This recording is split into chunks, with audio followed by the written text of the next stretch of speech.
नमस्कार नमस्कार, मेरा नाम है राजीव कुमार बजाज JNRKB और मैं हूं इस वक्त एडवोकेट प्रदीप नंबियार जी के साथ। प्रदीप जी नमस्कार। नमस्कार सर, नमस्कार। और प्रदीप जी और मैं हम दोनों हैं कहां पर? नेशन नाउ पर। और नेशन नाउ है हमेशा हमेशा आपके साथ और हमेशा ही आपके साथ रहेगा। आप सब लोगों को जय हिंद, जय महाराष्ट्र, जय भवानी, जय शिवाजी, वंदे मातरम। वंदे मातरम। जय हिंद, भारत माता की जय। भारत माता की जय। So Pradeep ji, now the Indian Army says, this is the official statement of the Indian Army, that the Pakistanis had fired the most lethal weapon in their arsenal, namely the Shaheen missile. Yes, yes, yes. And that also got destroyed by the S-400. Or at least they have not said the S-400, what they have said is by the anti-missile defense systems of India. Now we don't know whether it was destroyed by the S-400, that is by Abramos, or was it destroyed by the Akash. Now, we are not sure of that, but the only thing is it has been destroyed, and what is more, 2 parts of it fell inside Pakistan and 1 part fell inside India, which is absolutely fantastic, by the way. And the other news of the day, which is really and truly heartening, जहाँ तक भारत का सवाल है, defence manufacturing को लेकर के, प्रदीप जी, बिल्कुल, Vietnam has already applied for the BrahMos even before this. Yes, इसके पहले भी, और अभी ताइवान से एक इंक्वायरी आ रही है, they want to know whether or not they can collaborate with India on the BrahMos missile. Philippines wants the BrahMos missile. The Akash system has already been sold to Armenia. Armenia को $700 million की total deal है, जिसमें से half the Akash missiles have already been delivered to the Armenians, who are fighting a long-running war with Azerbaijan. No wonder Azerbaijan and Turkey are together against the Armenians. And they are with the Pakistanis. Agni 5, BrahMos, Akash, Arjun tank, drones, LCA Tejas, ALS Dhruv, Arjun tank, Akash and Dhanush artillery. We promise, this Prakash said Modi, the Make in India scheme chal raha hai. That is what the government claims, that we are going to be a drone hub of the world by 2030. Now, if you are even thinking about 2030 being a world hub, that look at the confidence within the system where armed forces are concerned. And the defense, they already have an exports of 24,000 crore right now. अभी क्या है साहब, देखिए बहुत जल्दी क्या होगा कि instead of being a net importer, we are going to be a net exporter of defense equipment. I know Gandhi का देश है वगैरह वगैरह वगैरह, हम लोग हमेशा शांति प्रिय रहे हैं, लेकिन आज की तारीख में नई परिस्थितियों को देख करके ये करना भी बहुत जरूरी है। तो ये 3 दिन जो थे, for me the biggest takeaway from these 3 days of conflict is we were able to destroy 11 Pakistani air bases. Yes. Well, destroy them as in render them ineffective for a few days. और अभी भी क्या है कि उनके जो air defence systems हैं, उनको थोड़ा टाइम लगेगा वापस ठीक ठाक करने में। Number 2, 9 terrorist headquarters were destroyed, so to speak. I am reasonably certain they'll be able to repair them. ऐसी बात नहीं है कि the damage has been permanent. It is not. There's nothing permanent. और बहुत ही जल्द मुझको ऐसा लगता है कि Pakistan would have also realized after the American intervention कि भैया आप और उल्टा सीधा कुछ मत करिए। The only thing that I am waiting for, very frankly speaking, is कि वो 4 लोग जो थे, जो 4 दहशतगर्द, जो दरिंदे थे, जिन्होंने हमारे 26 लोगों को पहलगाम में मारा, वो कब पकड़े जाएंगे? Now at the moment with us, we've got a very distinguished panel indeed. After a long time, our dear friend from the Congress, Nasir Saab, is there with us. Nasir Saab, नमस्कार। नासिर हुसैन साहब, नमस्कार। How are you, sir? क्या लग रहे हैं sir? क्या लगते हैं हमेशा?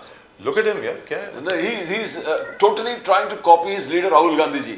Rahul Gandhi ji bush shirt छोड़ के हम दिखते नहीं। Rahul, I never saw Nasir Hussain ji in a full shirt, at least in your program till now. हमेशा bush shirt। अब जैसे Rahul जैसा नेता वैसे ही पार्टी के लोग भी रहेंगे। He is a great credit for the Congress, मानना पड़ेगा सर, जबरदस्त है, fantastic. Sushil Vyas साहब from the Shiv Sena, Eknath Shinde, thank you very much sir for joining, and of course our dear friend Mr. Hemant Kamble of the Maharashtra Navnirman Sena. Hemant Kamble साहब नमस्कार। नमस्कार। हेमंत कामले साहब, जय महाराष्ट्र, जय महाराष्ट्र, जय महाराष्ट्र, जय भवानी, जय शिवाजी। हेमंत कामले साहब, how do you see this conflict? सबसे पहले आप हेमंत कामले साहब, ये जो कॉन्फ्लिक्ट हुआ 3 दिन का, ये इसको आप कैसे देखते हो? Do you think it is worth it? जो भी हम लोगों ने किया, आपको क्या लगता है, क्या ये लाजमी था? क्या ये भारत के लिए प्रॉफिटेबल था? और do you think it would have been better कि हम लोग, जैसा वो इंडस वाटर ट्रीटी जो हम लोगों ने सस्पेंड कर दी, ट्रेड के ऊपर से हम प्रेशर डाल रहे थे, बाकी सब चीजें जो हम पाकिस्तान के ऊपर कर रहे थे, वो ज्यादा इफेक्टिव होता? आप बताएं सर। हेमंत कामले साहब। राजीव जी, कैसे है ना कि आपने सवाल तो बहुत सटीक पूछा है कि क्या ये लाजमी था कि हमें उनके जो टेररिस्ट कैंप थे उनको डिस्ट्रॉय करने चाहिए था। तो यस, इट वाज नेसेसरी। लेकिन जो हमने इंडस्ट्री को ये किया, या जो भी हम ट्रेड पर उनको कहीं ना कहीं उनको ब्लॉक करने की कोशिश कर रहे हैं, तो मुझे लगता है कि मैं एक याद दिलाना चाहता हूँ कि 1971 में जो हमारा वॉर हुआ था पाकिस्तान के, जिसमें हम लोग बांग्लादेश को इंदिरा जी ने अलग करवाया था, जी। एक पूर्व पाकिस्तान को अलग करवाया था। तब जब जनरल मानेक शाह को इंदिरा जी ने कहा था कि हमें अटैक करना चाहिए, तो करीबन उन्होंने 9 महीने की तैयारी की थी, जी। और उसके बाद जो बनी वो हिस्ट्री बनी थी, और देश का मतलब जो दुनिया का नक्शा बदल गया था, क्योंकि एक नया देश वहां पर कहीं ना कहीं अलग हो गया था, एक नया देश वहां पर पैदा हुआ था। तो मैं समझता हूं कि देखिए कैसे है ना कि हम यहाँ पर कहीं ना कहीं सिंपैथी कलेक्ट करने की कोशिश कर रहे थे, या तो हम जो देशभक्ति का एक जो जलवा हमें पेश करना चाहते थे, ऐसा मुझे लगता है। क्योंकि आपने पहले ही कहा था कि 4 जो दरिंदे थे जिन्होंने हमारे 26, 27, 28 जो लोगों को मारा, उनको तो हम पकड़ नहीं पाए। जी।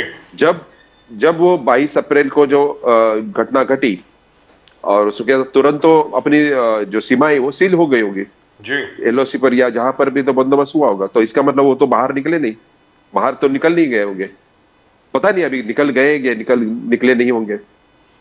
तो हमारे राज साहब ठाकरे ने क्या कहा था कि कॉम्बिंग ऑपरेशन करिए और उनको ढूंढिए पहले।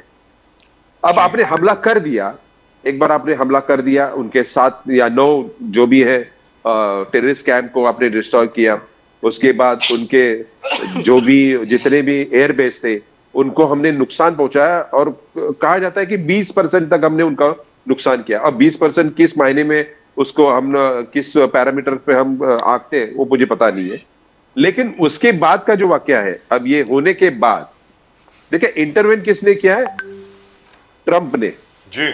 ट्रंप ने प्रेस कॉन्फ्रेंस करके बताया कि भाई ये जो है सीज फायर के लिए दोनों देश राजी हो गए, डीजीएमओ एक दूसरे से बात करेंगे। डीजीएमओ ने बात की और 1 घंटे में फिर से उसका जो सीज फायर का ब्रीच किया पाकिस्तान ने।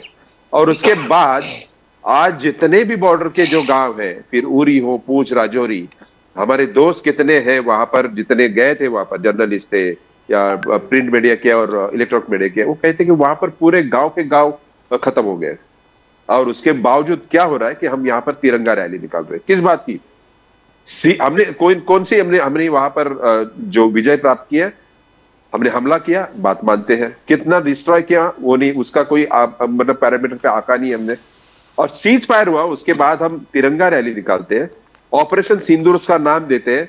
बाकायदे मैंने आज आपको व्हाट्सएप पे रेलवे टिकट जिस पर लिखा हुआ है ऑपरेशन सिंदूर, जी देखा मैं। मतलब ये क्या है? आप जगह जगह पर तिरंगा रैली निकाल रहे हो, क्रेडिट लेना चाहते हो उसका। आपने आपकी जो सियासी मंशा थी वो आपने जाहिर की। हमारे जो फौज है, फिर 1962 हो, 65 हो, 70 हो, कारगिल वॉर हो, हर जगह हर बार हमारी सेना ने डट के सामना किया और जो विजय प्राप्त की। लेकिन इसका क्रेडिट कौन लेके जाता है? राजनीति के लिए हम उसका यूज करेंगे, तिरंगा रैली हम करेंगे। आपको फिर यही हमला हमने पुलवामा के वक्त क्यों नहीं किया? अभी तो सबसे बड़ा हमला था। 26/11 के समय क्यों नहीं किया हम लोग ने? ये करना चाहिए था। अब ये हमला किया तो फिर आपने सीज फायर क्यों किया? पीओ को तो आप यहां पर न्यूज क्या चली थी कि 60 किलोमीटर हम अंदर चले गए पीओके में, मतलब सियालकोट, रावलपिंडी, जितने एयरबेस है सब डिस्ट्रॉय हो गए। कराची पोर्ट पर हमने हमला कर दिया, पर कराची पोर्ट पूरा डिस्ट्रॉय कर दिया। इस तरह की न्यूज चल रहे थे। रात को 2 बजे तक तो मैंने न्यूज देख रहा था। मुझे भी वो देशभक्ति जाग गई थी, या कुछ तो किया, लेकिन एक्चुअल क्या हुआ है?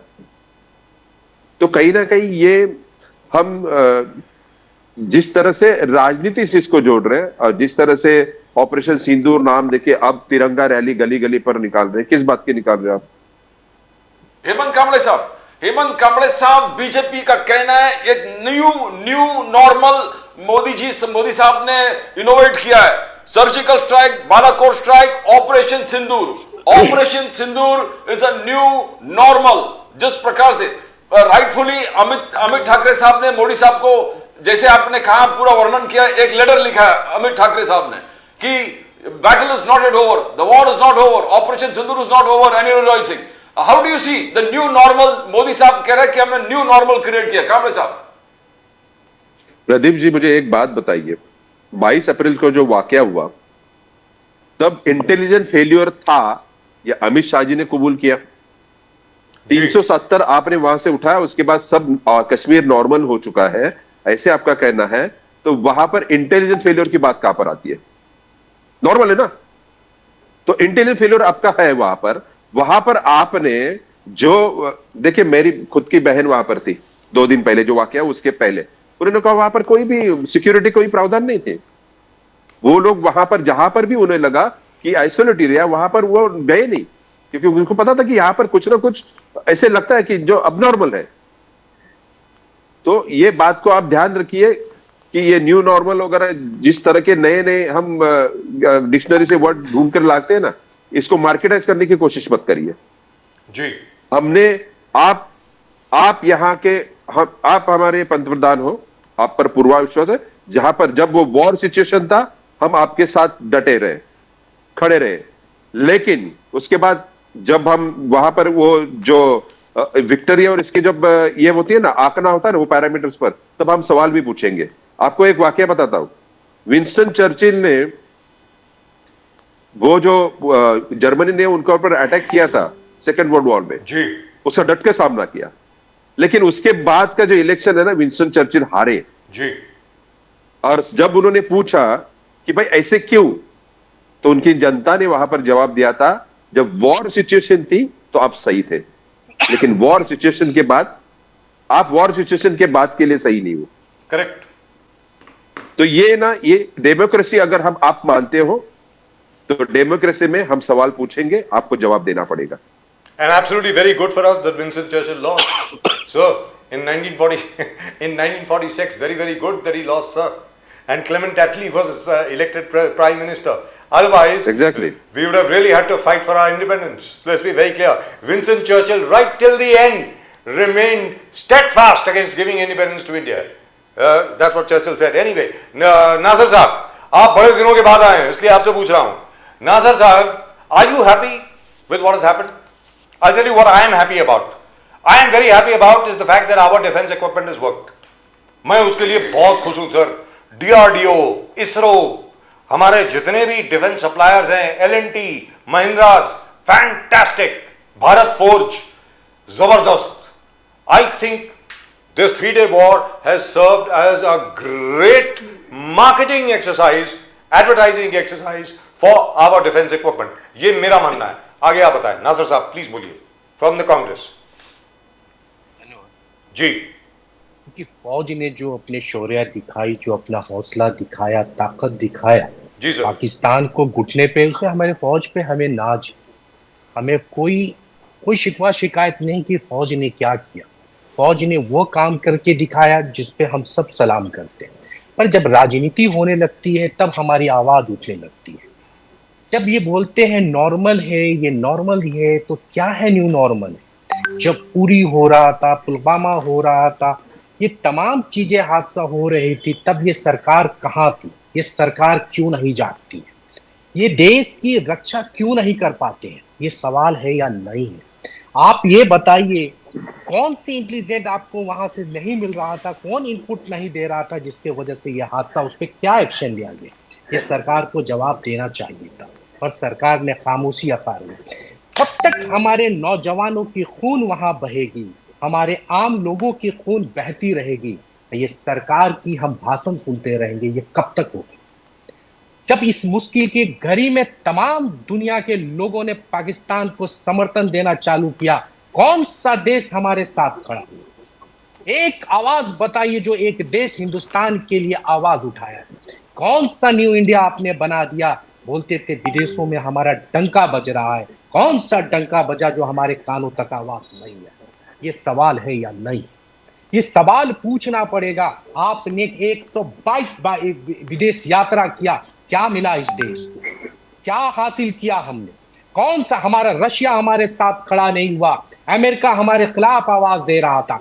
जो आतंकवादी देश पाकिस्तान है उसके बराबर इंडिया को लाके खड़ा कर देता है। जो पाकिस्तानी जो आतंकवाद देश है उसके बराबर हिंदुस्तान को लाने की बात करता है। ऐसे लोगों के खिलाफ मुखालफत होनी चाहिए था या नहीं होनी चाहिए? जो नमस्ते ट्रम्प करते थे वो ट्रम्प हमारे सीज फायर का ऐलान करता है, भारत की सरकार खामोशी से सुन रही होती है। ये सवाल है या नहीं है? हमने क्या हासिल किया? हमें ये जानने का हक है, क्या हासिल किया हमने सीज फायर करके? जब हमारी सेना आगे थी, पाकिस्तान घुटने पे थी, हम क्यों पीछे आ रहे थे? क्या खौफ उसने ट्रेड का डर दिखाया? जो ट्रम्प बोलता है हमें ट्रेड का डर है, हमने दोनों देश को ट्रेड का डर दिखाया। ट्रेड जरूरी था, ये देश जरूरी था, ये मोदी सरकार को जवाब देना चाहिए था। ये कौन सा स्ट्राइक है जो पाकिस्तान को पहले बता दिया जाता है कि हम तुम पे हमला करने वाले हैं?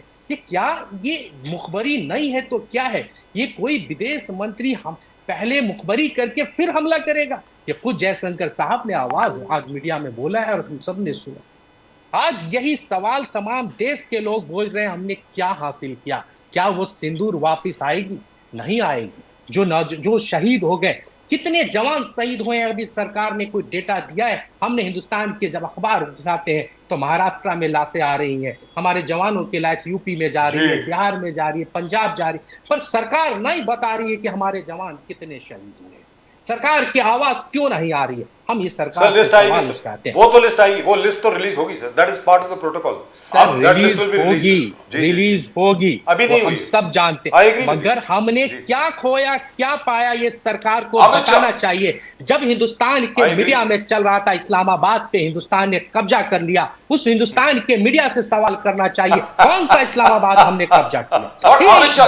ये नीति होती, इसलिए बोलते हैं मीडिया ने प्रचार किया कि हिंदुस्तान को पाकिस्तान, अमित शाह जी ने कहा, नासिर हुसैन साहब चेहरे पे काला पूछने का अमित शाह जी ने कहा political leadership, political maturity of prime minister Modi and intelligence report जिस प्रकार से मिले और आर्म फोर्सेस के प्रेसिशन जो प्रिसाइज स्ट्राइक्स किए, उसके वजह से ऑपरेशन सिंदूर मनाना जायज है। ऑपरेशन सिंदूर एक जबरदस्त विजय है। जैसे पहले भी कहा, न्यू नॉर्मल है, new normal after surgical Balakot, operation Sindoor is a new normal. अब ऐसा ही होगा, वी विल स्ट्राइक देम। नहीं तो फिर बताइए, कुपवारा क्या था, पुलवामा क्या था, उड़ी क्या था? ये न्यू नॉर्मल है जहां जवान सर अब हो गया ना, अब हो गया, कॉमन लोग शहीद हो रहे हैं, वो क्या है? ये न्यू नॉर्मल है। नासिर साहब एक छोटी सी बात बोलूं आपको, अगर आपको आप माइंड ना करें, छोटी सी बात, वेरी स्मॉल थिंग सर। अभी क्या है कि this is the era of social media. I am not trying to praise the BJP, मैं बीजेपी के साथ नहीं हूं, आप जानते हैं। On this channel we don't, हम लोग झूठ नहीं बोलते सर। सुशील व्यास साहब और शैलेश पांडे साहब और हेमंत कामले साहब और आप भी इसके आई विटनेस हैं। हम लोगों ने आज तक कभी भी यहाँ पर कुछ भी उल्टा सीधा कुछ भी आज तक नहीं चलाया है। वो जो इस्लामाबाद की आप बात कर रहे हैं ना, कराची फतह हो गया, ये हो गया, that's a joke sir. Let's be very clear, they embarrassed us all. इन लोगों ने हम सबको शर्मिंदा किया। Let's be very very clear, they are not journalist. Let's be very clear, they are not journalist. You have been a journalist yourself, आप खुद journalist हैं। मेरी पहली मुलाकात आपसे सारा में हुई थी, अजीज बरनी साहब के कैबिन में हुई थी, आपको याद होगा। So sir we are not those kind of people, हम लोग वैसे लोग नहीं है। लेकिन एक छोटी सी बात जो जयशंकर के प्रति आप बात कर रहे हैं ना सर, छोटी सी बात आपको मैं सामने रखता हूं, even though it is not exactly in the same context.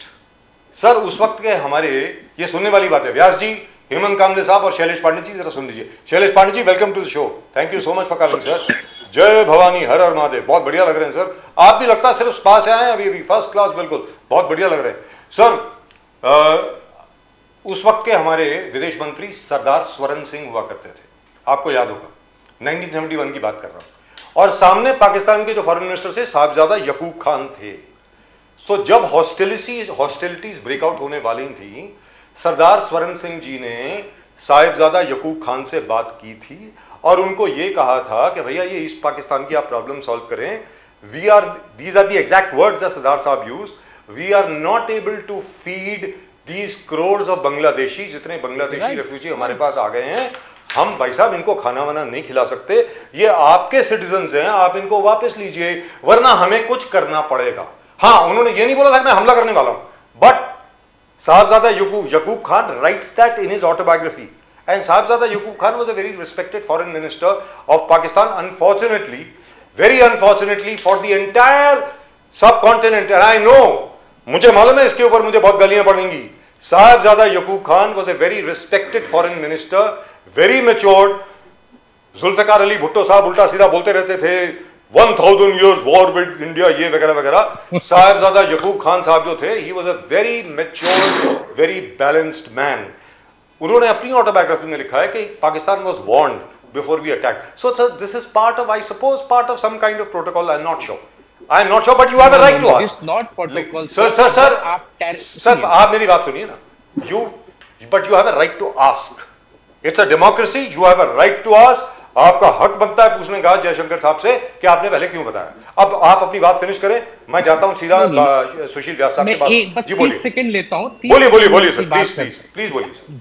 आप जिस टेररिस्ट कैंप पे मारने जा रहे हैं हाफिज सईद और दुनिया जमाना जिसकी बात कर रहे हैं, अगर हम सरकार को बता के वहां अटैक करेंगे तो क्या हाफिज सईद वहां बैठा मिलेगा सर?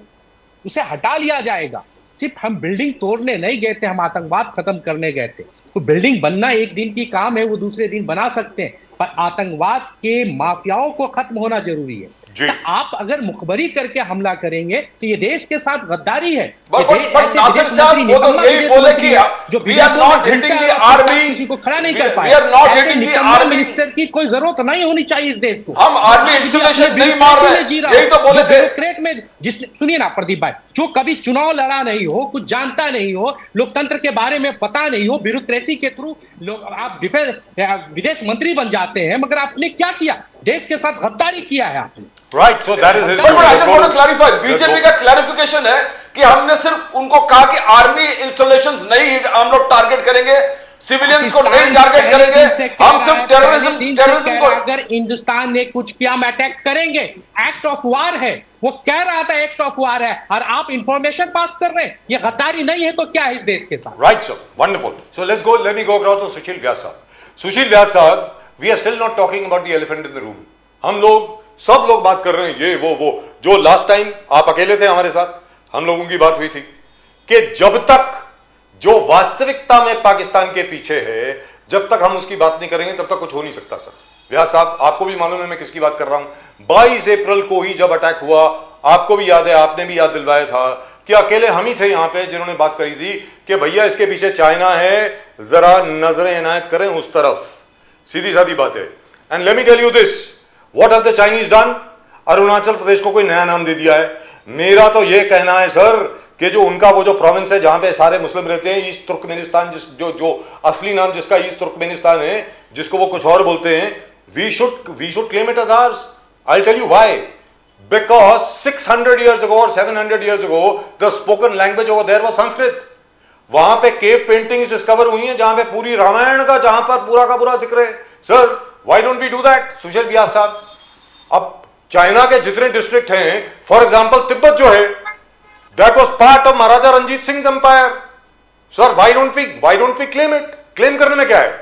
अगर वो शिंग डायनेस्टी के मैप्स उठा करके लगा सकते हैं कि साहब ये, हम लोग मुगल डायनेस्टी के मैप्स उठा करके डाल सकते हैं कि भाई जहांगीर के वक्त चाइना का इतना हिस्सा हमारे पास था, so therefore it is ours.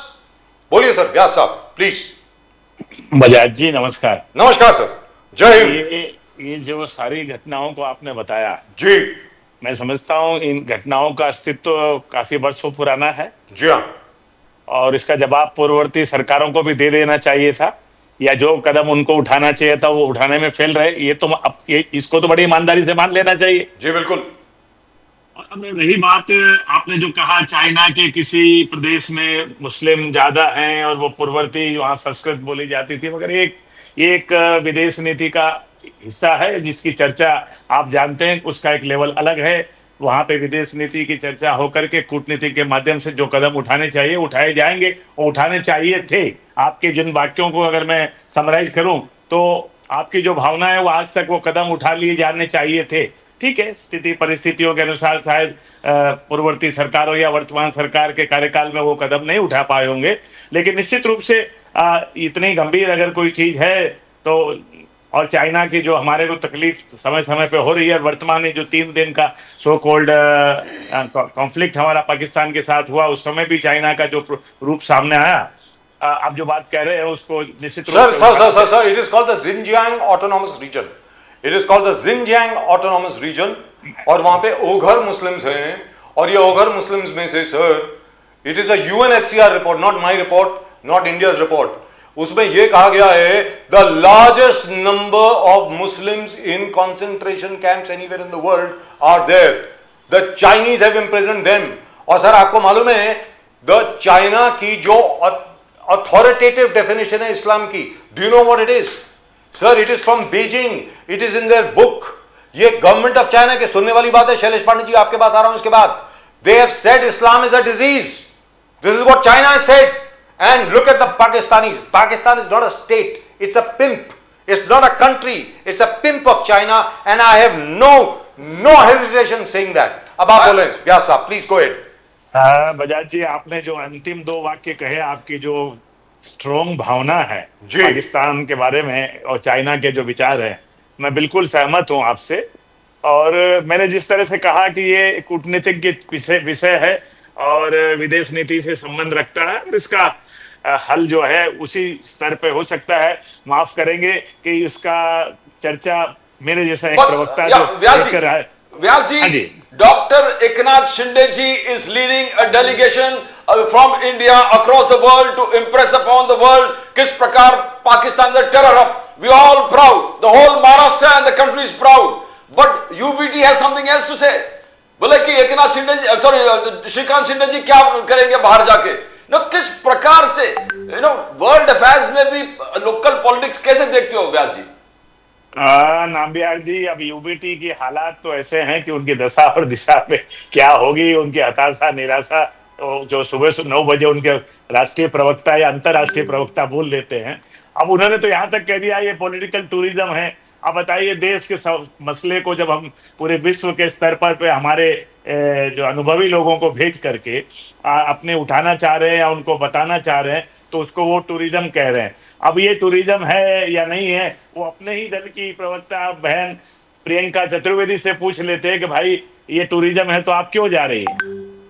अब ये सही है कि नहीं, उनकी दल की प्रियंका चतुर्वेदी इस 59 सदस्यों के दल में एक सदस्य है, तो क्या वो पॉलिटिकल टूरिज्म पे जा रही हैं? अब वो क्या कहते हैं क्या नहीं कहते हैं उनको खुद को ही नहीं मालूम।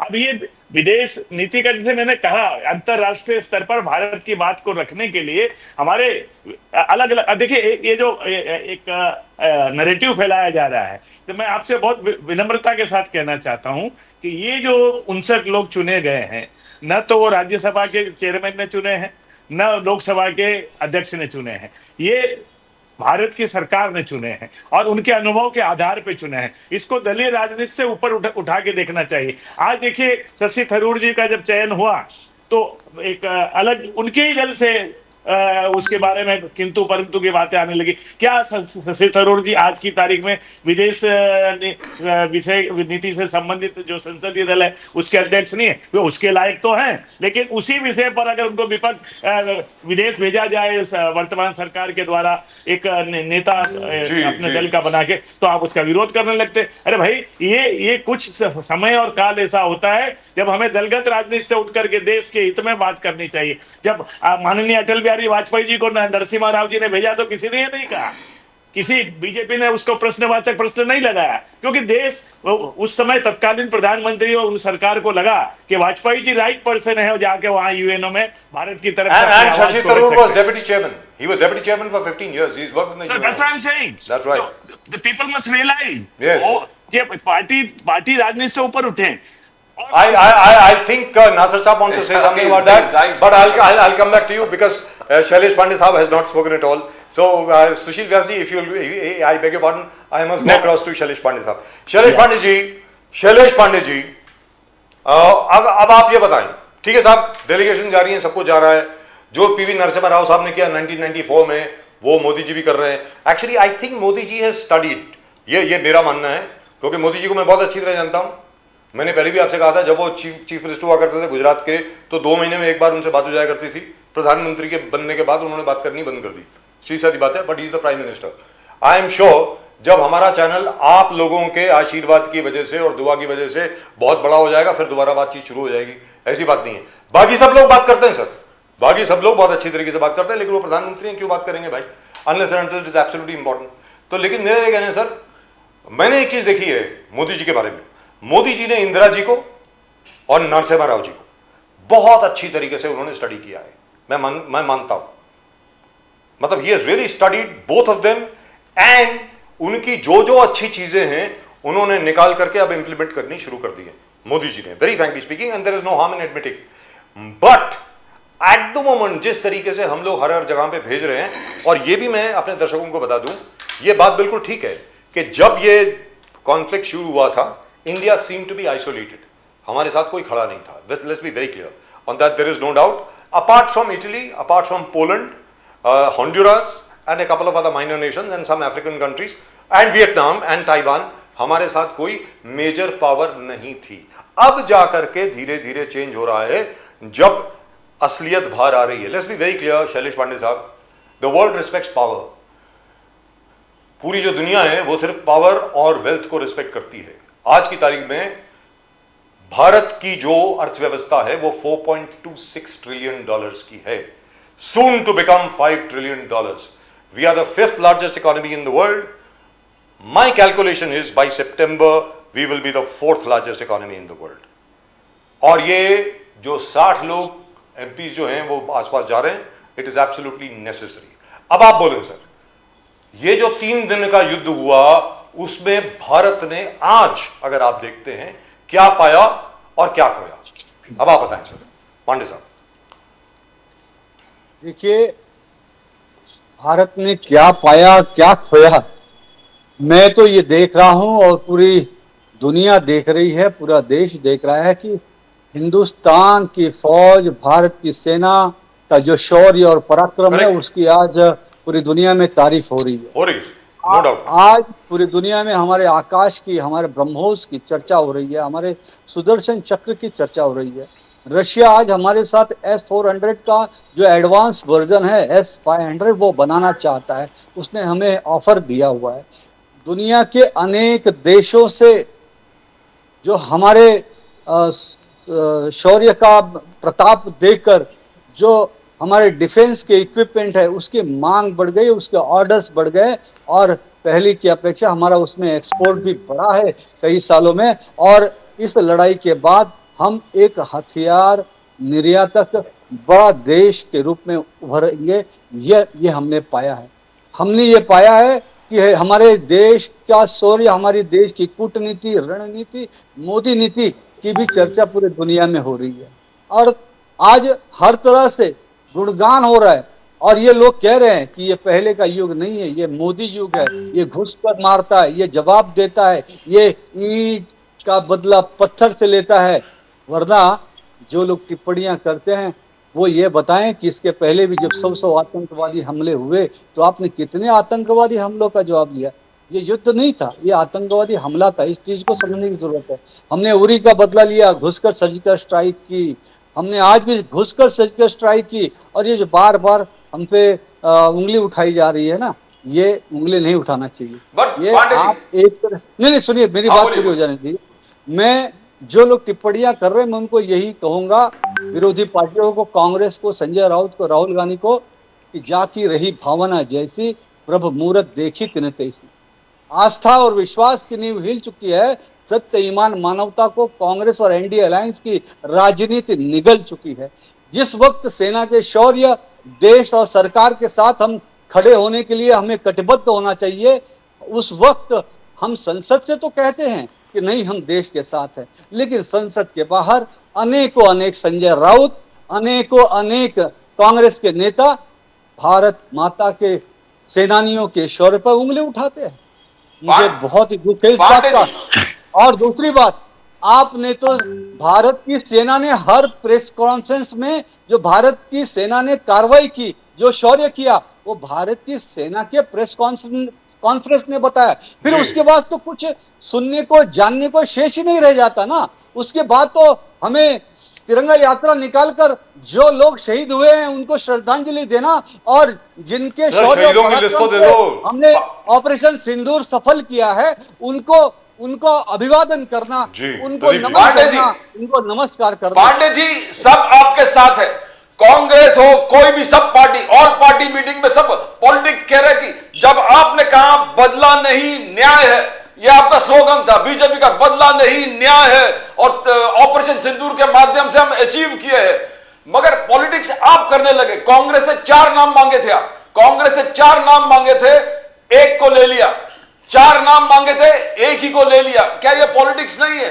फिर आपने अपने आप शशि थरूर, अलग अलग लोगों को, मनीष तिवारी को, तो किस प्रकार से देखते हो? पॉलिटिक्स कौन खेल रहा है? आप पे एक्यूजेशन है कि पॉलिटिक्स आप कर रहे हो, लोग आपके साथ है, पार्टी आपके साथ है।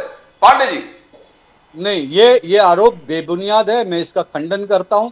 देखिए, ये देश के रक्षा का विषय है, देश के सुरक्षा का विषय है, विदेश नीति का विषय है। इस वक्त देश को एक सशक्त विचार, देश की हमें पूरी दुनिया में ले जाना है, हमें पूरी दुनिया को और अत्यधिक हमारे साथ लेना है। इसलिए जो उस विषय के, सुरक्षा के, यूएनओ के जो एक्सपर्ट्स हैं, ऐसे लोगों को ही हम सरकार ने उसके अंदर लिया है। और शशि थरूर जी की बात रही है, तो शशि थरूर जी का जो अनुभव रहा है उसकी सभी ने तारीफ किया है कि वो यूएनओ में रह चुके हैं और उनको उस सारी चीजों का बहुत बड़ा अनुभव है। एमजे अकबर हैं, वो भी यूएनओ में रह चुके हैं, और भी जो एक्सपर्ट लोग हैं उस विषय के, ऐसे एक्सपर्ट लोगों को ही लिया गया है। और रही बात पार्टी पॉलिटिक्स की, तो देखिए उसके अंदर आज एनसीपी की जो सुप्रिया सुले हैं, जी, वो भी हाँ। वो सुप्रिया सुले लीड कर रही हैं, और प्रियंका शिवसेना से चतुर्वेदी। वो श्रीकांत शिंदे जी लीड कर रहे हैं, प्रियंका चतुर्वेदी। डीएमके से कलिमुड़ी जी लीड कर रही हैं, जी। प्रियंका गांधी जी, प्रियंका प्रियंका चतुर्वेदी। चतुर्वेदी उद्धव ठाकरे जी सेना हैं। की, जी हाँ। सभी पार्टियों के लोग हैं ना उसमें। कांग्रेस से भी हैं, मनीष तिवारी जी हैं, शशि थरूर जी हैं, सभी पार्टियों के सुरक्षा, यूएनओ, विदेश नीति, इस मामले तो पे 4 नाम आप कांग्रेस से मांगे क्यों? अगर नहीं लेना था तो आप ये चॉइस कर लेते। 4 नाम आप दे दीजिए, मांगे कांग्रेस से, कांग्रेस ने 4 बेस्ट उनके हिसाब से आपको दे दिया, उसमें से 1 ले लिया, 3 को रिजेक्ट कर दिया। ये क्या हुआ? या तो ना मांगते, और मांगा है तो लेते क्यों नहीं है? पांडे जी, उसके लिए ये सरकार की महागन पांडे जी कमेटी आंसर या नीति है, उस नीति निर्धारण के हिसाब से पांडे जी, मैंने आप कैसे पहले जवाब कहा, देंगे इसका? देश और सुरक्षा के विषय पर जो भी एक्सपर्ट लोग हैं, जानकार लोग हैं, कूटनीति के लोग हैं, उनको शामिल किया गया। Right, wonderful. और मुझे ऐसा लगता है, देखिए ये देश की हित की बात है, और देश की सुरक्षा, देश की जहाँ सर, हित का अमित बात ठाकरे साहब ने है, कहा है, छोटी सी हम बात सभी है। को एक दूसरे का साथ देना चाहिए। मुझे ऐसा लगता है। सब दे रहे हैं सर, सब दे रहे हैं, सब आपके साथ है। लेकिन शैलेश पांडे, सभी का- लेकिन फिर जो भी सवाल पूछेंगे। जो साथ दे रहे हैं उनका धन्यवाद सब कर रहा हूं। कोई आपके खिलाफ नहीं है, याद रख लीजिए, कोई भी नहीं है। लेकिन मैं तो आपको, लेकिन सर मैं सभी का धन्यवाद व्यक्त करता हूं। लेकिन ये लोकतंत्र है सर। क्या है कि अभी युद्ध विराम हो गया है, तो अब तो सवाल पूछेंगे लोग, और आपको माइंड नहीं करना चाहिए कि लोग सवाल पूछेंगे। सीधी सादी बात है, लोग सवाल पूछेंगे। अभी तो युद्ध विराम हो गया है, नंबर 1। नंबर 2, अमित ठाकरे जी ने जो चिट्ठी लिखी ना, वो दैट इज वेरी लेकिन इंपॉर्टेंट। राजीव जी, हाँ, बोलिए। मेरा एक कहना, मैं मानता हूं हम एक लोकतांत्रिक देश है, दुनिया का सबसे बड़ा लोकतंत्र जी, है। जी, और जी, देखिए, आपके चैनल पे लगभग मैं 10 से ज्यादा बार मैंने हमेशा ये कहा है, किसी भी देश को मजबूत बनाने के लिए जितना सत्ताधारी पक्ष का रोल होता है, महत्वपूर्ण भूमिका होती है, उससे अत्यधिक विपक्ष की भूमिका होती है। मैं ये मानने वाला व्यक्ति हूं, और लेकिन विपक्ष सर की यहाँ भूमिका पर होनी चाहिए, सर एवरीबॉडी प्रश्न बिलीव्स उठने चाहिए। दैट, सर लेकिन एवरीवन प्रश्न- बिलीव्स दैट। एक पूरा सर, एक छोटा सा सवाल तो सुनने सर, प्लीज शैलेश। नहीं, प्रश्न कहाँ उठना चाहिए? प्रश्न जिस जगह उठना चाहिए उसका सही जगह होता है लेकिन ना। सर उस सर जगह ये उठना लोकतंत्र चाहिए। है, वो आप कंट्रोल नहीं कर। हम रोड पे तो प्रश्न नहीं कर सकते। सर आप रोड कंट्रोल पे नहीं तो कर सकते सर, वो आप कैसे कंट्रोल कर सकते हैं? वो आप नहीं कंट्रोल कर सकते। ये सर यहां पर sir, there is a beautiful book written by Nobel prize winner Amartya Sen, it is called the argumentative Indian. हम हिंदुस्तानी हैं सर, हम जहां भी खड़े होकर के 4 लोग मिलेंगे तो आपको 4 अलग अलग विचार मिलेंगे वहीं पे। ये लोकतंत्र है सर, ये हिंदुस्तान की स्ट्रेंथ है। जब हम लड़ाई में नहीं होते तो we go our separate ways. जब युद्ध होता है तो सब इकट्ठे आ जाते हैं। मैं आपसे एक और सवाल पूछ रहा हूं, जो अभी अभी प्रदीप जी ने पूछा था सुशील व्यास जी से और हेमंत कामले साहब से। सर, अमित ठाकरे साहब ने एक चिट्ठी लिखी है मोदी जी को, जिसमें उन्होंने कहा है कि अभी कोई विजय यात्रा मत निकालिए प्लीज, तिरंगा यात्रा वगैरह जो आप निकाल रहे हैं ठीक है, अभी ये विजय का वक्त नहीं है, क्योंकि ऑपरेशन सिंदूर अभी भी ऑपरेशनल है, we are still on high alert. मैं आपको बता दूं कि ये, this is not my information, ये स्टेटमेंट आई है हमारी आर्म फोर्सेस की, उन्हीं की ब्रीफिंग पे, कि that our navy is still on high alert in the Arabian Sea. हम लोग हाई अलर्ट पर हैं। हमारी जो बीएसएफ है, सीआरपीएफ है, सब लोग भुज से लेकर के कश्मीर तक सब लोग ऑन हाई अलर्ट हैं sir, let me tell you very frankly. तो ये वक्त नहीं है सेलिब्रेशन का, इसमें सेलिब्रेशन का कोई वक्त कोई नहीं है सर अभी, very frankly. So I think you should agree. What do you think sir, Pandey sahab? Rajiv जी, मैं आपकी बात मैं कहूंगा कि देखिए ये कोई सेलिब्रेशन नहीं है, ये विषय ऐसा है कि ये विजय यात्रा नहीं है, ये तिरंगा यात्रा है। तिरंगा यानी देश का स्वाभिमान है, स्वाभिमान। आज हमारी जो सेना का जो शौर्य और पराक्रम हुआ है, जो हमारे सैनिक शहीद हुए हैं, हम उनको श्रद्धांजलि दे रहे हैं। और दूसरा बात, देश और मजबूत हो, सशक्त हो, हमारे सेना नायकों को हम धन्यवाद ज्ञापन कर रहे हैं, उनकी शौर्य और पराक्रम की कृतज्ञता व्यक्त कर रहे हैं, कृतज्ञता तो व्यक्त कर सकते हैं। और इसी माध्यम से तिरंगा यात्रा निकाल कर श्रद्धांजलि और कृतज्ञता, और देश और मजबूत हो, एकजुट हो, और हम सब एक भारत की भावना से हम आगे बढ़े, यही सोच है और कोई सोच नहीं है। Wonderful sir. नासिर साहब, आप कुछ बोलना चाह रहे थे, प्लीज बोलिए sir, please go ahead sir. बिल्कुल, मैं यही के देख रहा हूँ, काफी देर से बीजेपी के वक्ता ने बहुत सारी बातें गिना, मगर वो ये नहीं कि ये बात अभी भी यही कह रहे हैं कि दुनिया में डंका बज रही। कौन सा देश उस मुश्किल के घड़ी में हमारे साथ खड़ा था? इस देश का नाम तो बताइए। आप कह रहे हैं ये हथियार का ऑर्डर मिल गया, वो हथियार का ऑर्डर मिल गया, वो इंपोर्ट का। आप ट्रेड बिजनेस की बातें करने लग गए, देश सुरक्षा की बात करिए, आपके साथ कौन खड़ा रहा? वो एक नाम आप शायद नहीं गिन पाएंगे। आपने पाकिस्तान के खिलाफ क्या कड़ा एक्शन लिया? उस विदेश नीति के उस पाकिस्तान को पाकिस्तान कहना भी गुनाह है, वो क्या उसके साथ जो सा भी वर्ड निकाल लीजिए, उससे आपने कूटनीति रिश्ता खत्म किया? अभी तक नहीं किया। उसकी एम्बेसी आज भी हिंदुस्तान में चालू है। क्यों चालू है?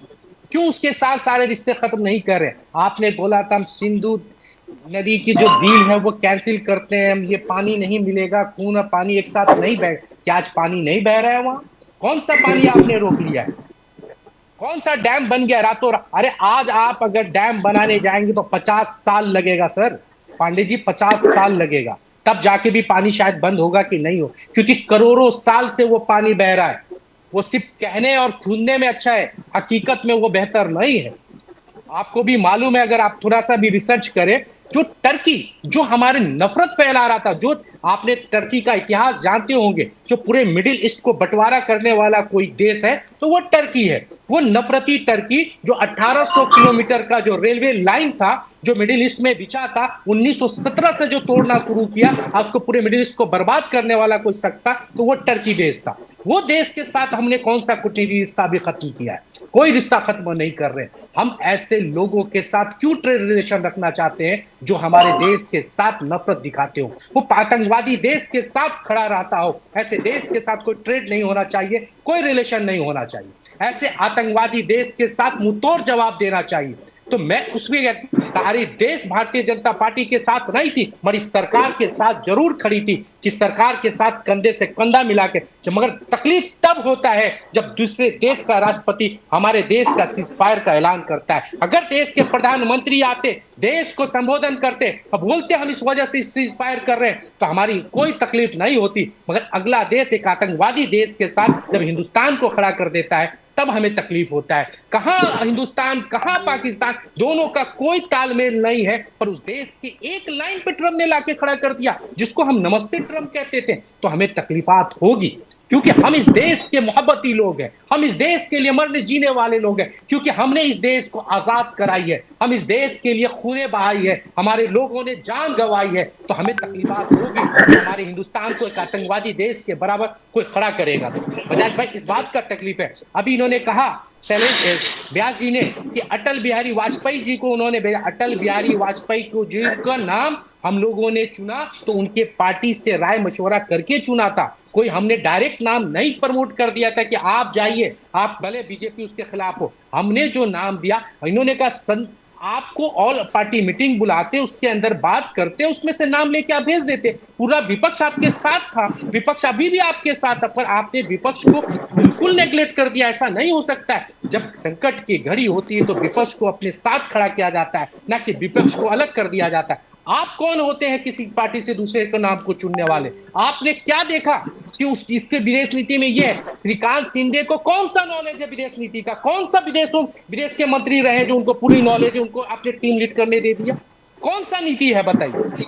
हमने उसकी मुखालफत नहीं है कि वो कौन जा लीड कर रहा है, कौन नहीं लीड कर रहा है। तकलीफात इस बात का है कि कांग्रेस ने जो नाम दे उसको आप नेग्लेक्ट कर दो। अरे शशि थरूर हमारे सीनियर लीडर है, सीनियर हमारे साथ है, हमें उनकी बात नहीं है, मगर आप डिस्कस करते हैं हमारे साथ, डिस्कस तक नहीं किया आपने। इस बात का तलीकफाल है। You have a point over there. There is no doubt about it. You have a right to feel aggrieved. There is no doubt about it. लेकिन सर जब टर्की के बारे में बात हुई थी तो सर मैं आपको एक छोटी सी बात, I don't want to play that clip, let's be very clear, very embarrassing. Jairam Ramesh sahab जो हैं वो पवन खेड़ा साहब को दे रहे हैं, पवन खेड़ा साहब जयराम रमेश को दे रहे हैं, लेकिन तुर्की के ऊपर कोई बोलने को तैयार नहीं है। आप अभी बोल रहे हैं, for that I am grateful to you, hats off to you, you have great courage. बोला जब उसने खुल के पाकिस्तान के साथ दिया तब हम लोगों ने बोला है।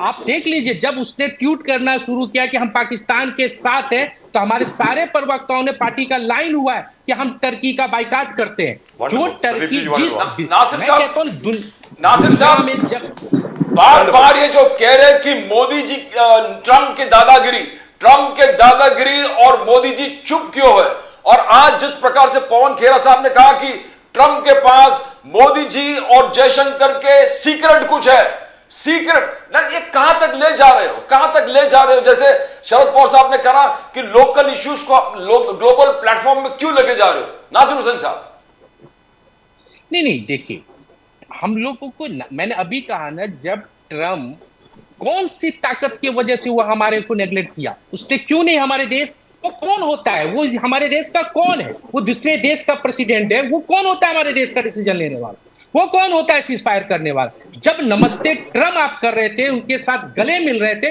वो एक आतंकवादी देश के साथ खड़ा करेगा तो हम लोग क्या मुखालफत नहीं करेंगे?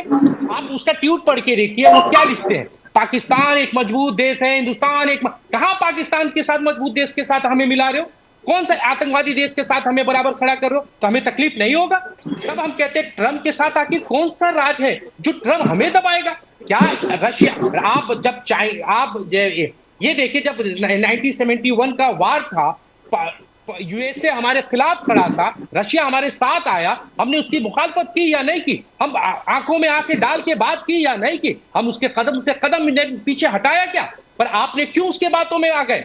आज मौका था पीओके लेने का, आप क्यों नहीं पाकिस्तान को? अरे ये 12 साल से ये सरकार है, कौन सा पाकिस्तान को बॉर्डर कश्मीर लेने के लिए उन्होंने कदम उठाया? बताइए, एक कदम बताइए कोई। आप कांग्रेस पे तो बहुत बोलते हैं पीओके चला गया, कांग्रेस का देन है, कांग्रेस, अरे पीओके हिंदुस्तान का जब हिस्सा था ही नहीं उस वक्त, जब हिंदुस्तान में, तब उस समय 3 देश एक साथ आजाद होता है, क्या कश्मीर उस समय हिंदुस्तान का हिस्सा नहीं था जब पीओके अलग गया? जब आप आज 12 साल में कश्मीर को पीओके को लाने के लिए क्या किया? आज आपके पास मौका था, आप सेना आगे थी, घुटने पे पाकिस्तान की सेना थी, तो आपने क्यों नहीं ले लिया? अरे इंदिरा गांधी ने 71 में एक देश बना के दिखा दिया ना, दुनिया देखती रह गई। आपके पास क्या विदेशी डंका बज रहा है कि दुनिया में मेरा डंका बज रहा है, विदेश नीति में डंका? कौन सा डंका बजा? किसी के कान में आवाज नहीं आई। सिर्फ अक्सर हो सकता है भारतीय जनता पार्टी और मोदी सरकार को डंका की आवाज आई, हमें तो नहीं सुनाई देता है कि कोई देश हमारे फेवर में खड़ा हुआ हो, कोई देश हमारे साथ खड़ा हो। कौन सा देश खड़ा हुआ? ना ईरान तक हमारा जो साथ ही था, वो ईरान भी एक ट्वीट नहीं करता है, वो रशिया जो हमारे साथ था वो ट्वीट नहीं करता है। ये तकलीफात है, ये सोचना पड़ेगा कि हमारी विदेश नीति क्यों कमजोर हो रही है, आखिर हमने क्या हासिल किया? 105 कंट्री का आपने दौरा किया, क्या हासिल हुआ आपको? Right, नासिर करोड़ों साहब। अरबों रुपया टैक्स पेयर का पैसा जी, विदेशों जी, में जी, घुमा जी, दिया। जी, क्या नासिर हासिल साहब। हुआ आपको? जी नासिर राजू जी, साहब, राइट, मैं आता हूं पांडे साहब, राजू जी। आपके आप ही के पास आ रहा हूं sir. Final comments from Hemant Kamle Sahab and Sushil Vyas ji, after that the floor is yours sir. Hemant Kamle Sahab, do you agree with Nasir साहब?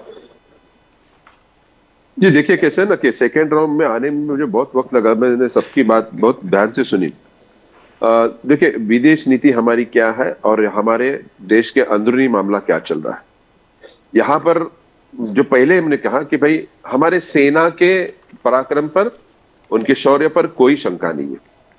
हमने जो हासिल किया वो हासिल किया, लेकिन बात यह है कि आपने कहा डीआरडीओ या फिर एलएनटी हो, महिंद्रा हो, इसरो। जो भी हमने इजाद किए, जितने भी आकाश, ब्रह्मोस, क्या ये लिटमस टेस्ट था? ये 3 दिन का हमारा लिटमस टेस्ट था कि हमारे जितने भी हमने वेपन बनाए टेस्ट करने के लिए हमने ये 3 दिन का एक छोटा क्या मिनी वॉर हमने लड़ा था।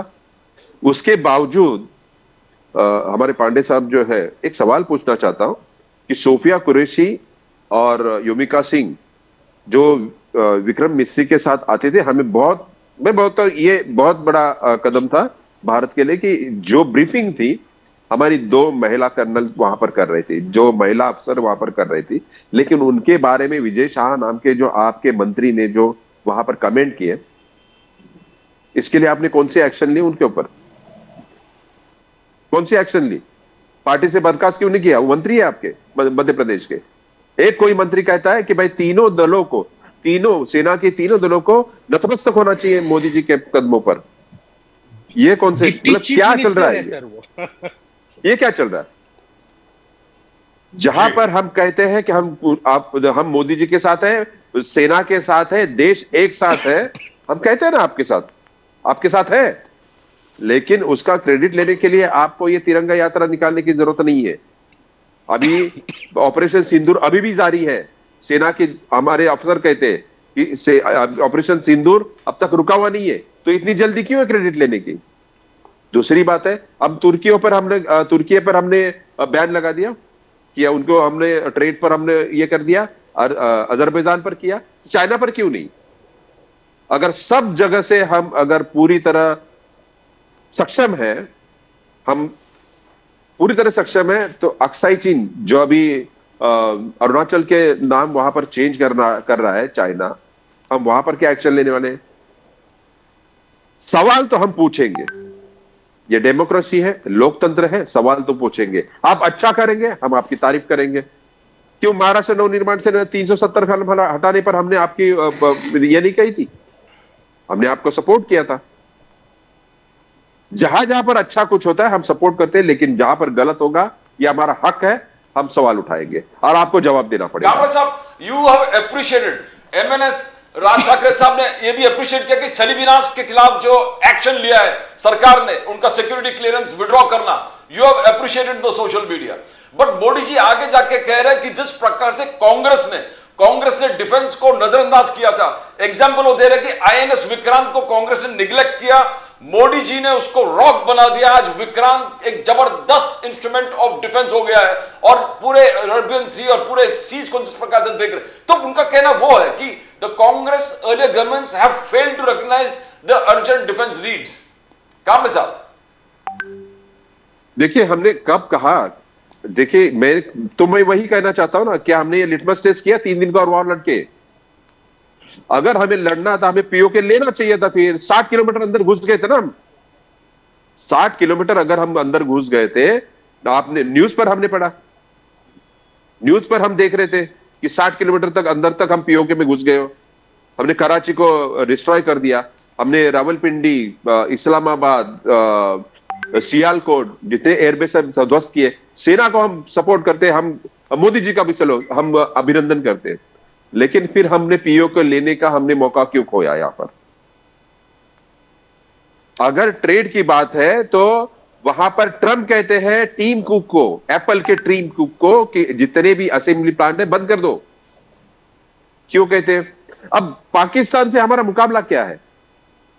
आप देखिए ज्योग्राफिकल हमारे जो भारत देश का नक्शा है और पाकिस्तान को देखिए बाजू में रखते, उनकी इकोनॉमी में हमारे साथ वो मुकाबला कर सकते? नहीं कर सकते। किस बात, हम टेक्निक के बारे में, टेक्निकली हमारे साथ मैच कर सकते हैं, नहीं कर सकते, एक ही बार खत्म कर दिए चेपी। पीओ का हमारा हिस्सा बनाना है, कर दीजिए। हम मानते हैं कि बलूचिस्तान में जिस तरह से डिप्लोमेसी चल रही है भारत की, बहुत अच्छी चल रही है। भाई दुश्मन का दुश्मन वो हमारा दोस्त, हम तालिबान हमारे साथ हाथ मिल रहे हैं, मानते हैं, हम अप्रिशिएट करते हैं। लेकिन मैं कहता हूं कि वॉर अभी भी शुरू है। अगर अभी तक ऑपरेशन सिंदूर अगर खत्म नहीं हुआ तो इसके इतनी जल्दी क्यों क्रेडिट लेने की जी बात फिरोज ये भाई। चलती है। Right, let me go across democracy, to जी जी बोलिए सर, डिप्लोमेट हम हमारे भेज रहे वहां पर, डिप्लोमेट हमें भेजने पड़ते हैं, तो ये चलता है, हर जगह पे होता है ये। लेकिन इसका भी हर बात की इवेंट बनाने की जरूरत क्या है? आप रेलवे टिकट पर ऑपरेशन सिंदूर के एडवर्टाइज क्यों कर रहे हो? क्यों जरूरत पड़ती है इसकी? अगर आपने अच्छा काम किया है तो जनता जो है ना आपको जरूर उसका क्रेडिट देगी। वो तो क्रेडिट लेने के लिए हर बात का इवेंट बनाने की जरूरत नहीं, ये मैं कहना चाहता हूं। सुशील व्यास जी, रेलवे टिकट के ऊपर ऑपरेशन सिंदूर छापने की क्या जरूरत है सर? अभी अभी हेमंत कामले साहब ने कोई 2 घंटे पहले मुझे भेजा था, भोपाल रेलवे स्टेशन से कहीं और कोई जा रहा था, उसका रेलवे टिकट है, उसके ऊपर ऑपरेशन सिंदूर लिखने की जरूरत क्या है सर? बताएं सर व्यास साहब। बजाज जी, ये आप जो कह रहे हैं मेरे लिए भी समाचार है। मैंने भी अभी तक व्यक्तिगत रूप से उस चीज को देखा मैं नहीं भेज है। देता हूं सर, और जो चीज मैंने नहीं देखा और मेरी पार्टी की इसमें ऑफिशियल राय क्या होगी, तब तक मैं सार्वजनिक रूप से उस बयान देने में असमर्थ हूँ। अब कुछ बातें यहाँ चल रही थी, डॉक्टर एकनाथ श्रीकांत शिंदे में ऐसी क्या काबिलियत है जिसको नेता बनाया गया। मेरे भाई नासिर भाई, कल्याण की जनता ने तीसरी बार लगातार उनको चुन के भेजा है। पढ़ा लिखा इंसान है, शिवसेना का संसदीय दल का नेता है और बार बार संसद के अंदर दहाड़ता है, शेर की तरह दहाड़ के अपनी बात को रखता है और उसने अपनी काबिलियत को दिखाया और वो कल्याण की जनता ने उस पर मोहर लगाई है। और इसलिए विदेश किसी नीति की बात हो रही है, मैं आपके भाई। बीच में नहीं बोला मैं ना नहीं सिर्फ कह- भाई, मैं आपको कई बार बोल चुका हूँ, मेरी आदत नहीं है बीच में बोलने की। और लेकिन मैं सुनता हूँ, लेकिन जब आपने कुछ सुनाया है तो वापस सुनने की क्षमता भी आपको रखनी चाहिए, है ना? तो किसी व्यक्तिगत नाम लेके बोलने की अच्छी बात नहीं है। मैंने तो बल्कि शशि थरूर जी की प्रशंसा की। मैंने कहा विदेश नीति से संबंधित संसदीय दल के अध्यक्ष हैं, उनको अगर भेजा जाए तब भी आपको ऐतराज रहता। तो मैंने तो वो अच्छी बात कही थी, पर आपने मेरे संसदीय दल के नेता का नाम लेके कह दिया कि वो बिल्कुल लायक नहीं। तो मैं आपको बताना चाहता हूं, लाखों लाखों जनता कल्याण की तीसरी बार उसको जीत के भेजा उस शेर को, और वो प्रूफ कर दिया है कि ये श्रीकांत शिंदे क्या चीज है। और उसने अपने जो तरीका है, जिस तरीके से वो संसद के अंदर हर विषय पे बोलते हैं श्रीकांत शिंदे एज ए संसदीय दल के नेता के रूप में, आप जरा उनके यूट्यूब पे जाके या कोई भी आर्काइव में कहीं भी आपको स्पीचेज मिल जाएंगे, सुन लीजिए, उनके कंटेंट्स को सुन लीजिए, तब पता चलेगा कि श्रीकांत शिंदे का नॉलेज क्या है, कितना नहीं। मैं उतना ही कहना चाह रहा था। तीसरी चीज एक, अब बार बार ये बात उठ रही है कि ये विदेश मंत्रालय से संबंधित ये हुआ, ट्रंप ने ये कह दिया, ट्रंप ने कह दिया। मैंने बार बार बड़ी विनम्रता से के साथ, पहली बार भी आपके साथ 4-5 दिन पहले आया था बजाज जी, मैंने कहा था कि ट्रंप ने क्या कहा क्या नहीं कहा उससे हमको कोई लेन देन नहीं है। हमने जब आपने देखा कि जिसकी जिक्र पांडे जी ने भी की, हेमंत जी ने भी कही, कि हमारे सेना के डीजीएमओ लगातार 3 दिन भारत की जनता के सामने और विश्व के सामने टीवी के माध्यम से आए, अपने सेना अधिकारियों को लेके आए, और उन्होंने जो बयान किया कि 10 तारीख को लगभग 3:30 बजे पाकिस्तान डीजीएमओ ने संपर्क किया हिंदुस्तान के डीजीएमओ से कि अब स्थिति ऐसी है जहां हमको कहीं न कहीं सीज फायर के बारे में आपसे आपस में तालमेल करके बातचीत करनी चाहिए। और वो बातचीत हुई, और उस बातचीत के चलते लगभग 5 बजे 10 तारीख को यह तय हुआ कि हम लोग सीज फायर करेंगे। लेकिन उस समय यह भी तय हुआ कि any act of terrorism will be treated as an act of war, और अगर आपने हिम्मत की वापस किसी भी आतंकवादी घटना को करने की तो उसको एक युद्ध मान करके हम उसका मुंह तोड़ जवाब देंगे। ये बात पाकिस्तान वो सीज फायर के टाइम भी कही गई। उस समय ट्रंप बीच में नहीं था, उस समय अमेरिका का विदेश मंत्री बीच में नहीं था, उस समय अमेरिका का उपराष्ट्रपति बीच में नहीं था। नासिर भाई, वो ये जो सीज फायर हुआ उसके पहले दिन अमेरिका के उपराष्ट्रपति वेंस से किसी ने पूछा कि एक इसमें आपका क्या रोल है, उसने कहा we have nothing to do with what is going on between Pakistan and India. आज हम उसको प्रश्न कटघरे में कैसे खड़ा करते हैं? वही वो व्यक्ति है बहन जिसने 24 घंटे पहले कहा था कि हमको पाकिस्तान और भारत के जो आपसी जो विवाद है उसके अंदर कोई लेना देना नहीं। तो वो कैसे बीच में आ गया? ये भारत की शक्ति थी, सेना की शक्ति थी, जिसने मजबूर कर दिया पाकिस्तान को घुटने पे आने के लिए और सीज फायर को मानने के लिए। न तो ट्रंप ने किया है, न वेंस ने किया है, न वहां के विदेश मंत्री ने किया। ये भारत की जनता का समर्थन था सेना को, और भारत की सेना की क्षमता थी जिन्होंने पाकिस्तान को घुटने पे लाके Let's go to No, that's a very much small Yeah. question. Sushil ji, व्यास जी, राहुल गांधी जी का स्टेटमेंट जयशंकर जी के बारे में, it's all over Pakistan media.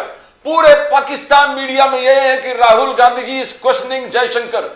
Now, do you find that a mature politician like Sharad Pawar ji are बोले कि local events should not find place in global? हम अपने political differences global नहीं करना चाहिए। How do you see that? नामबिहार जी, मैं उसी बात पे भी आना चाह रहा था, लेकिन वो प्रश्न चूंकि मुझे आपने अभी पूछा है। हाँ हाँ। अब मुझे बताइए, जयशंकर जी विदेश मंत्री के रूप में उन्होंने जो बयान दिया, उस बयान को अगर आपके पास है तो कृपा करके स्क्रीन पे चला दीजिए। उन्होंने क्या कहा? After the initial stage of our operation as a protocol, we informed Pakistan authority, namely DGMO, saying that ये हमारा जो so called strike थी वो हमारे एंटी टेररिस्ट थी, सेना के खिलाफ नहीं थी, पाकिस्तान की आवाम के खिलाफ नहीं थी। हमने टेररिस्ट के खिलाफ हमला किया है। उन टेररिस्टों ने जो हमारे 26 बेगुनाहों को 22 अप्रैल के दिन मौत के घाट उतारा, उनके खिलाफ हमारे हमला था। ये कि प्रोटोकॉल के तहत उन्होंने ये उनको इन्फॉर्म करने का काम किया। अब ये उसको इस तरह से इंटरप्रेट कर रहे हैं कि ये स्ट्राइक के पहले पाकिस्तान को बता दिया गया, जिसलिए हाफिज सईद और अजहर मसूद वहां से भाग गए। भाई ऐसी बात नहीं है। उस अंग्रेजी बहुत साधारण सिंपल इंग्लिश में जयशंकर जी का बयान है। उन्होंने कहा after initial strike we have as a protocol inform them. So afterward after है। No listen to Vyas bhai, उसको मत काटिए, अपनी सुविधा से मत हटाइए।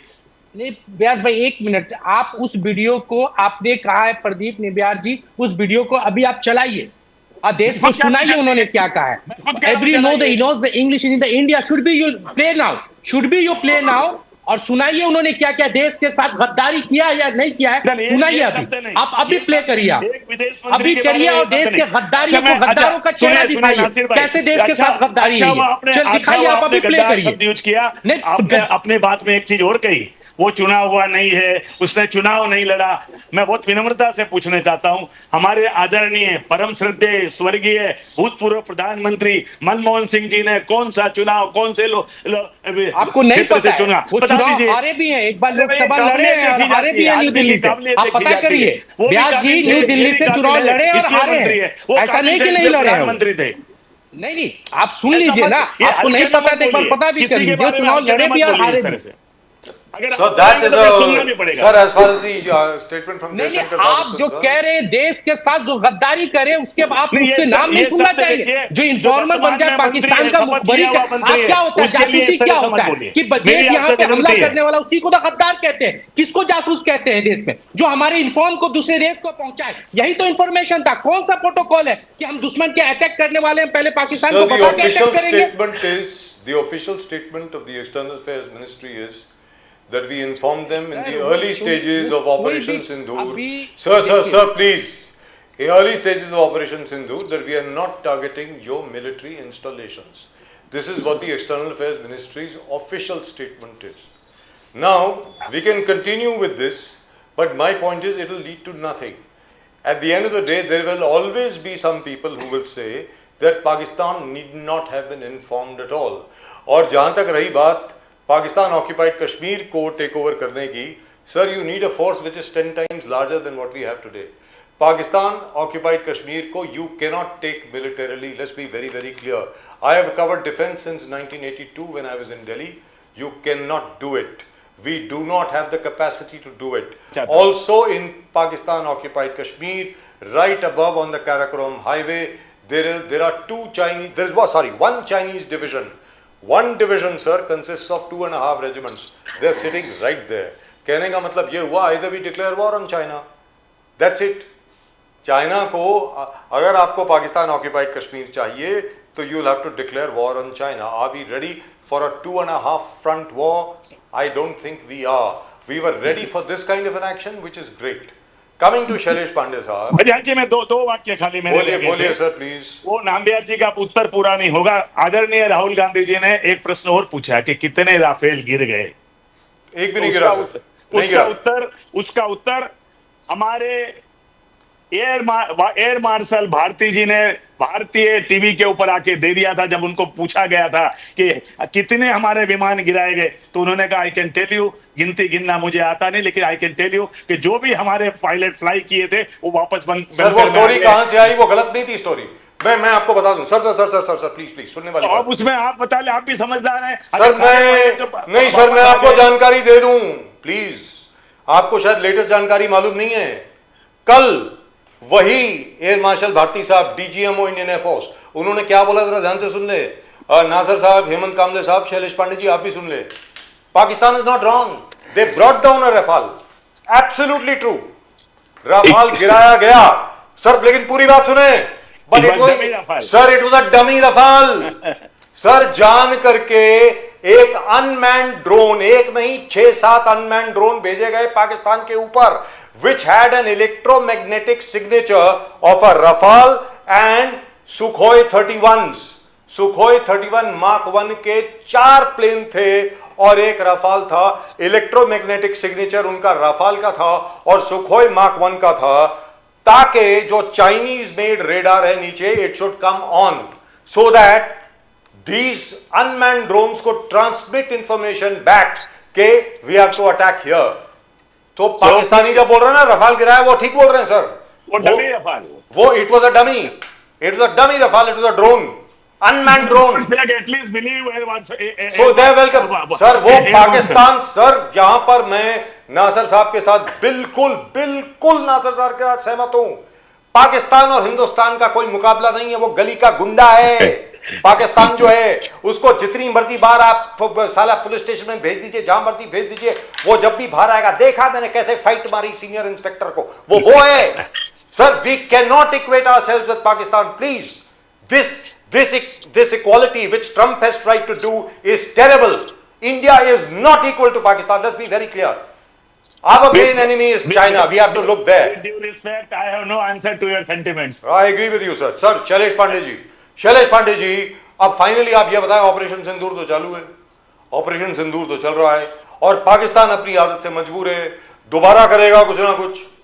मैं मानता हूं आप 60 एमपीज को बाहर भेज रहे हैं और जो ये कहा गया कि भाई फला श्रीकांत शिंदे साहब के पास कोई एक्सपीरियंस नहीं है, तो प्रियंका चतुर्वेदी के पास भी कोई एक्सपीरियंस नहीं है, हमारे जो तिवारी साहब हैं उनके पास भी कोई एक्सपीरियंस नहीं है सर। कन्नी मोड़ी के पास कोई सर एमपीज में आप उसी को भेजते हैं कि ये अच्छी बात कर सकता है वगैरह वगैरह वगैरह। And the team is always led by और ब्रीफ्ड बाय अ शाज़दी d'affaires who is from the diplomatic corps और फ्रॉम द फॉरेन अफेयर्स। वो आपको ब्रीफ करता है कि भाई आपको ये बोलना है, यहाँ पे ये बोलना है, सीधी सादी बात है। अब आप बोलें पांडे साहब प्लीज। देखिए, जहां तक आप ऑपरेशन सिंदूर की बात कर रहे हैं, तो मुझे मेरे देश के सेना नायकों पर पूरा विश्वास है जी। और सेना नायकों ने, डीजीएमओ ने, डीजी ऑफ एयर मार्शल जी ने प्रेस कॉन्फ्रेंस में ये बोला है कि ऑपरेशन सिंदूर जारी है। उसके बाद देश के विदेश मंत्रालय ने, विदेश सचिव ने ये सीधा प्रेस कॉन्फ्रेंस में कहा है कि ऑपरेशन सिंदूर जारी है और पाकिस्तान ऑक्युपाइड कश्मीर पीओके को खाली करे, पीओके हमारा है, पीओके को वो खाली करे। और मोदी जी ने स्पष्ट रूप से सार्वजनिक भाषण में कहा है ये अल्प विराम है और मोदी जी ने, सरकार ने स्पष्ट कह दिया है कि अगर जरा सी भी आतंकवादी या किसी भी प्रकार की कोई भी हरकत पाकिस्तान की तरफ से होता है तो उसे भारत, हमारा देश युद्ध मानकर अटैक करेगा, युद्ध मानकर युद्ध लड़ेगा, भले वो छुटपुट वारदात हो, चाहे आतंकवादी हमला हो, कुछ भी हो। यानी कि अभी भी ऑपरेशन सिंदूर जारी है, युद्ध जारी है। इस बात को हमें अच्छी तरह से समझ लेना चाहिए स्पष्ट रूप से। दूसरी बात, अभी हमारे मित्र बहुत दिनों के बाद आज डिबेट में बैठे हैं, बहुत अच्छा लगता है इनके तर्क को सुनते हुए। मेरे भाई नासिर जी ने कहा कि ट्रंप आकर सीज फायर किया। भाई मेरे, ट्रंप आकर सीज फायर कितनी बार किया ये भी तो देखो। एक बार आया बोला, फिर 2 दिन के बाद वो खुद ही आके बोला नहीं नहीं नहीं नहीं मैंने सीज फायर नहीं कराया, सीज फायर में मेरा कोई रोल नहीं है, हाँ मैं शांति चाहता था। तो उसने जो पहले बोला था उसने ट्रंप ने खुद ही अपने मुंह से अपनी ही बात को डिनाई कर दिया है। तो अगर आप उसके बाद पहली बात पे विश्वास करते हो तो आपको उसकी दूसरी बात पर भी विश्वास करना पड़ेगा। यानी कि ट्रंप ने सीज फायर नहीं किया। सीज फायर किसने किया, सीज फायर किसके बीच में होता है, ये युद्ध नीति भी हमें समझनी पड़ेगी। हम लोग यहाँ पे एक्सपर्ट लोग हैं। पाकिस्तान के DGM director general of military operation ने हमारे हिंदुस्तान के director general of military operation को फोन करके सीज फायर किया। और पाकिस्तान ने सीज फायर क्यों किया, क्योंकि पाकिस्तान के ऊपर जो 11 जगहों पर हिंदुस्तान की सेना ने जो अटैक पे अटैक किया, तो उनके रावलपिंडी जैसे और अनेक 11 शहरों के जो एयरबेस थे, एयरबेस की परखच्चे उड़ गए, ध्वस्त हो गए। सैनिक अड्डों पर हमने अटैक किया, हमने आकाश और ब्रह्मोस से अटैक करके उसको ध्वस्त किया, वो घुटने पे आया। और दूसरी बात आप लोग जानते हैं या नहीं, मैं बताना चाहूंगा, पाकिस्तान इसमें भिखमंगा देश है, कटोरा लेके घूम रहा है। और 24वीं बार पिछले 75 सालों में वो IMF के पास कटोरा लेके भीख मांगने गया था, उसको भीख चाहिए थी, इसलिए वो घुटने पे आया और सीज फायर के लिए। और तीसरा कारण है, ऐसे अनेक कारण है, अमेरिका के पास क्यों गिड़गिड़ाए वो, क्योंकि अमेरिका ने F-16 उसको विमान दिया हुआ है और उसमें बहुत सारी टर्म कंडीशन थी और इसलिए। लेकिन हिंदुस्तान ये मोदी युग का हिंदुस्तान है, मैं बार बार कह रहा हूं। मोदी जैसा फौलादी नेतृत्व है देश के पास, इसका पूरे देश को नाज है। और ये मैं वेट कर रहा था कब बोलेंगे आप, ये क्या बात नहीं, हम किसी के सामने झुकने वाले नहीं। और रही बात जो बोले ना कौन साथ आया कौन साथ नहीं आया, जैसे ही पहलगाम में आतंकवादी हमला हुआ पूरी दुनिया हमारे साथ थी, अमेरिका हो, रशिया हो, इजराइल हो, UAE हो, सऊदी अरेबिया हो, सारे देश। और सर अटैक के बाद नहीं थे, यूरोपियन अटैक के बाद नहीं थे सर। नहीं, देखिए आप इसको तर्क को आप गलत रास्ते पे लेके जा रहे हैं।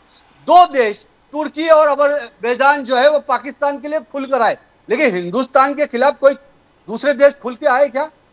खुल के कोई भी नहीं आया। तो मैं आप इसको उसका विरोध कैसे कह सकते हैं? रशिया विरोध नहीं किया, विरोध नहीं किया। रशिया हमारा दोस्त है सर, विरोध किसी ने नहीं किया, लेकिन खुलकर नहीं विरोध नहीं किया तो हमारा साथ ही दिया ना, वो हमारे साथ थे इसीलिए विरोध नहीं किया। आप इसको आप रणनीति सर अब जाकर के टर्न अराउंड हो रहा है ये सर, ये बहुत लंबा चले जाएगा।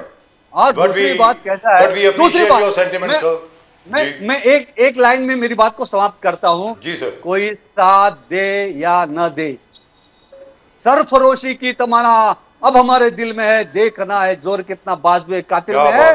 हिंदुस्तान सक्षम है, सक्षम है। आज हम दुनिया की चौथी अर्थव्यवस्था है, आज हम दुनिया की तीसरी सबसे बड़ी आर्म फोर्स है दुनिया की। हिंदुस्तान अपने दम पर है, हमें किसी के सर सितंबर में बनेंगे चौथी नहीं है साहब।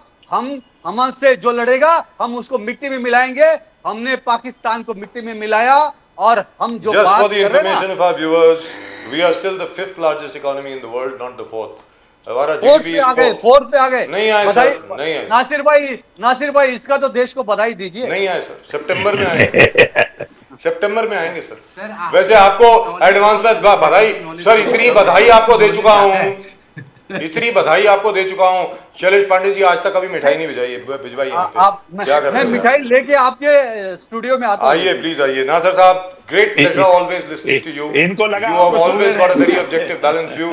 Hemant Kamble साहब, lovely to see you sir. Fantastic, absolutely fantastic. I agree with Raj Thackeray by the way, and with Amit Thackeray ji. You know that quite well. Sushil Vyas ji, thank you very much. Always a pleasure listening to your very balanced, very balanced and focused. And by the way, Shailesh Pandey साहब, बहुत बहुत धन्यवाद आपका। Just चलते एक और छोटी सी जानकारी, आज जो इन्फॉर्मेशन आई है from the Army HQ itself कि the Pakistanis used their most lethal weapon, the Shaheen missile. They targeted the Golden Temple with the Shaheen missile, and that was destroyed in the air. जिसके 2 हिस्से जो हैं वो पाकिस्तान में गिरे, एक हिस्सा यहाँ पे गिरा है. That is, by the way, nuclear capable missile, and we were able to bring it down. Thank you, में gentlemen. गुरुद्वारा था, गुरुद्वारे पे भी अटैक किया था. जी, और- वो पूंछ में किया है सर. वो पुंछ में किया था जी, और किया ये था. स्वर्ण मंदिर पे भी किया था. तो करने देखिए, की कोशिश वो कर रहे तो- थे सर, लेकिन कामयाब नहीं हुए. नहीं। Thank you sir, thank you very much. जय हिंद की सेना. नमस्कार सर. जय भवानी जय शिवाजी. जय भवानी, जय शिवाजी. भारत माता की जय. भारत माता की जय. वंदे मातरम. वंदे जय श्री राम. मातरम. जय हिंद. हर हर महादेव. हर हर Mahadev. Thank you sir, thank you very much. Isn't that lovely? Fantastic. Well, but the fact is, Pradeep ji, now that the hostilities are over, at least for the moment, people are going to ask questions, and I think the BJP should be smart enough, and the BJP should be large-hearted enough to take those questions and give those Prime answers. Minister Modi, I think, is very, very sure that this Operation Sindhu is not over. Because he knows, and history has told, that always they attack. They're just lying low because they are right now down. They are right now down, They will they- just recoup, they are consolidating. and come back.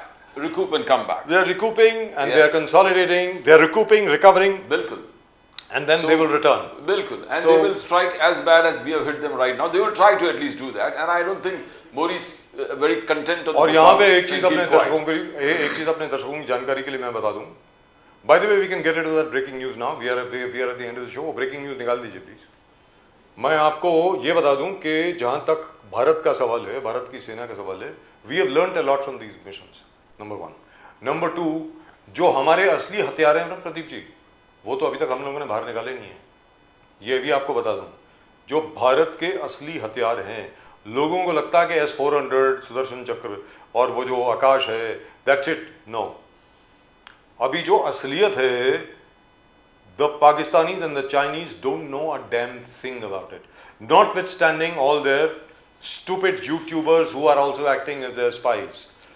They can only supply information to the terrorists. जैसे वो मल्होत्रा हैं, कोई ज्योति मल्होत्रा, वो पहलगाम भी गई थी और उसके बाद पहलगाम पे अटैक हो गया. Now we still have to investigate whether or not she actually gave information with regard to that.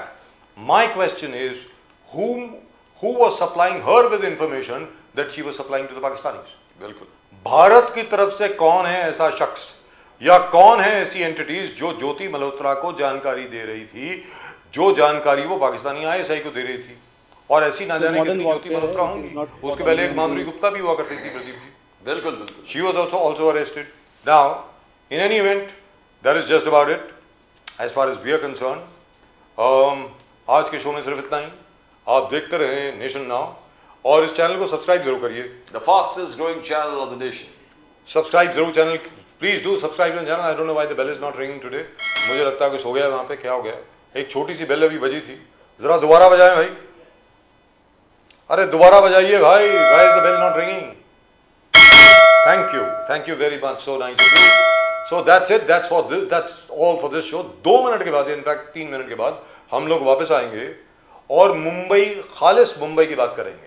Specifically Mumbai की बात करेंगे कि मुंबई की बिल्डिंग्स में जो लिफ्ट्स होती हैं, उनके सेफ्टी मेजर्स क्या होते हैं, लिफ्ट गिरती क्यों है, लिफ्ट खराब क्यों होती है और किस तरीके से उसकी मेंटेनेंस होनी चाहिए. उसके लिए हमारे साथ एक एक्सपर्ट होंगे. But you keep watching Nation Now. We'll be back in just a little while. Bye bye.